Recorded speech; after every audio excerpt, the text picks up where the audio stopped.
Good morning বন্ধুরা, আমি আবার চলে আসলাম ছাদ বাগানে।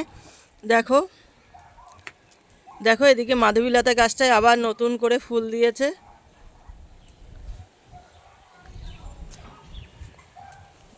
মাঝে তো অনেক ফুলই দিয়েছিল, তারপরে গাছটা একটু কেমন হয়ে গিয়েছিল, ভাবলাম একটু ডাল ছাড়বো, তার সে সুযোগ দিল না। দেখো আবার নতুন করে কড়ি এসছে আর ফুলে আবার পুরো গাছ ভরে গেছে। দেখো এদিকে এই গাছটারও ডাল ছেটে দিয়েছিলাম, এই গাছটাও আবার সুন্দর ফুল দিচ্ছে। ওই কোনায় একটা রয়েছে দেখো।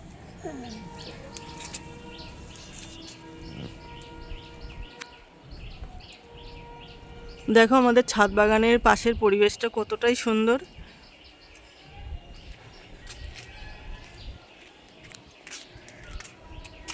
এদিকে দেখো আবার এই রজনীগন্ধা স্টিকটাই আবার ফুল ফোটা শুরু হয়েছে।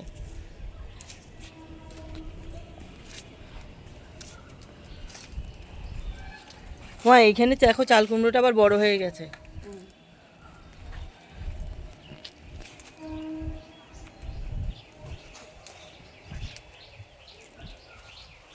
আমার কমলা লেবু গাছটা একটু দেখে নাও, মাঝে তো ফুলে ভরে গিয়েছিল, আবার নতুন করে আবার এসছে।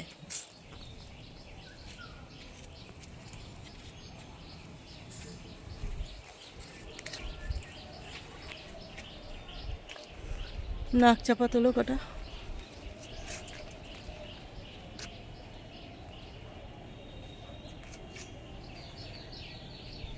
আচ্ছা, আমার ছাদ বাগানটা সত্যিই সুন্দর, আর এই পাশের পরিবেশটার জন্য আরও বেশি ভালো লাগে।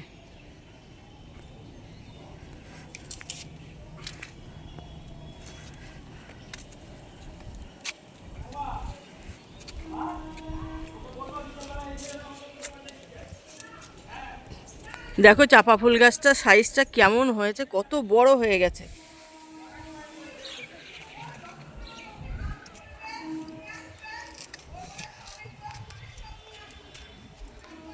আকন্দ গাছগুলো কি এমন বড় বড় হয়ে গেছে। দেখো এখানে সাইডে আবার বসিয়েছিলাম, সেই গাছটারও সাইজ খুব ভালো হয়েছে।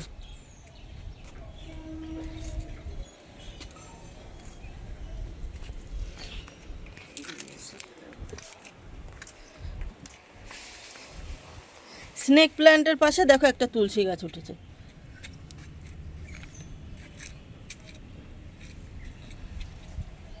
আর এই স্নেক প্ল্যান্টের পাশেও তো সেই একই অবস্থা, এগুলো সব আবার তুলে তুলে দিতে হবে। কিন্তু তুলসী গাছ তুলতেও একটু কেমন একটা লাগে, ওই জন্য আমার প্রায় টবেই এরকম তুলসী গাছ হয়ে গেছে। এবার কত তুলবো, কত নতুন নতুন টবে দেবো। মা এখানেও একটা চাল কুমড়ো হয়েছে, এখন দেখছি। হ্যাঁ, এখানে দেখছি আর নতুন করে কুন্দ ফুল হয়েছে।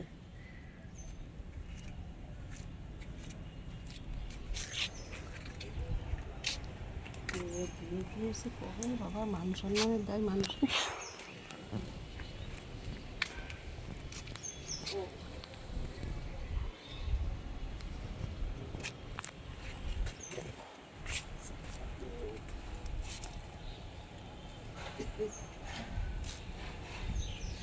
না ওইদিকে ড্রাগনটা তোলো।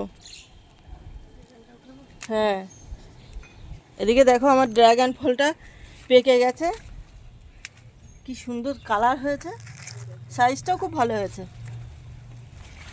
তোলো। টুল আসবে, দেখো ওই হচ্ছে কি।